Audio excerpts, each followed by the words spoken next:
Eunice Unon José spectacle mouillé au Palais de la Culture, c'est honteux. Pour plus de détails après le générique. Avant de commencer, n'oubliez pas de vous abonner et d'activer la cloche de notification car cela va vous permettre de ne plus manquer à nos prochaines vidéos. C'est parti!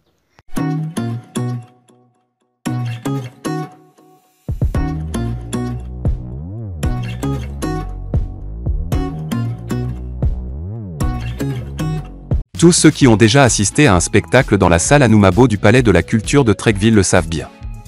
Quand il pleut, l'espace ouvert au-dessus de l'estrade laisse entrer les jets d'eau dans la salle.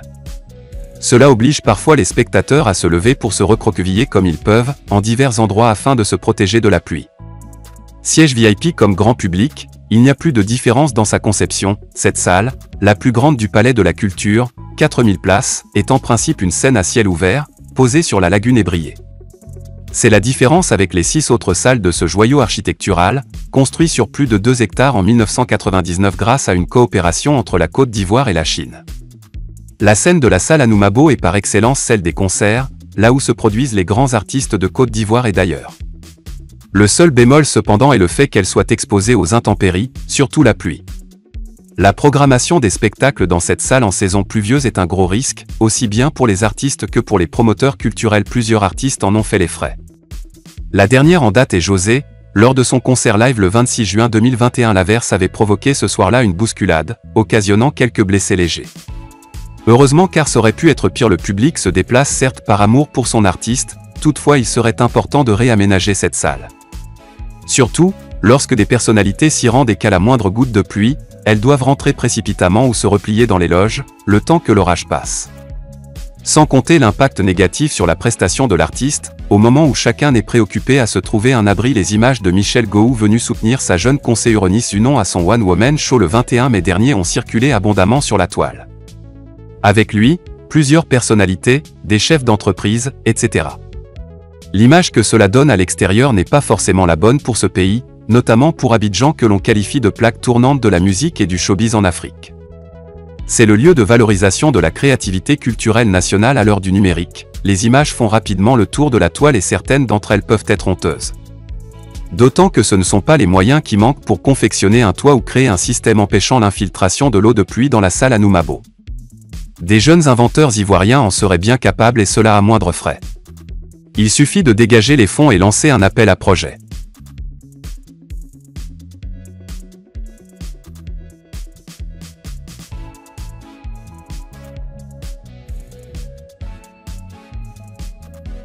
Après l'affaire Porta Potty, les influenceuses ivoiriennes ne s'affichent plus à Dubaï plusieurs semaines après l'explosion de l'affaire Porta Potty impliquant plusieurs jeunes femmes dans des pratiques sexuelles choquantes à Dubaï. Les Ivoiriennes qui prenaient plaisir à se filmer dans cette ville des Émirats Arabes Unis semblent désormais raser les murs. La plupart d'entre elles sont devenues subitement moins bavardes ou en tout cas ne partagent plus tellement les images de leur séjour de rêve.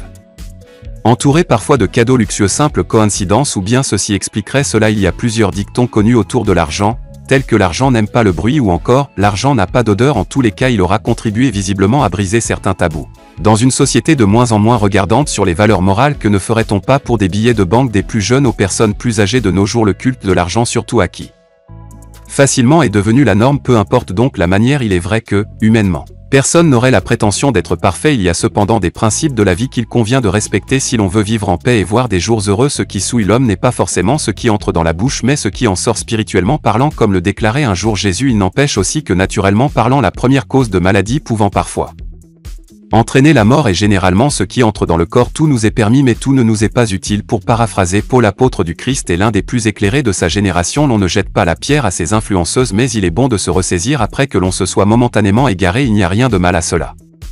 Le mal consiste plutôt à persévérer dans la faute, dans l'égarement, car le temps qui nous accordé ici-bas ne nous appartient pas et nous non plus ne nous appartenons point. Ne savez-vous pas que votre corps est le temple du Saint-Esprit qui est en vous, que vous avez reçu de Dieu, et que vous ne vous appartenez point à vous-même, écrivait Paul dans une épître aux habitants de Corinthe. Pour élargir la réflexion, l'Esprit de Dieu qui est en l'homme est-il une spécificité des seuls chrétiens ou des Corinthiens? Méditons bon dimanche surtout et que l'esprit Porta Potty soit définitivement vaincu au nom de l'argent et pardon de Jésus.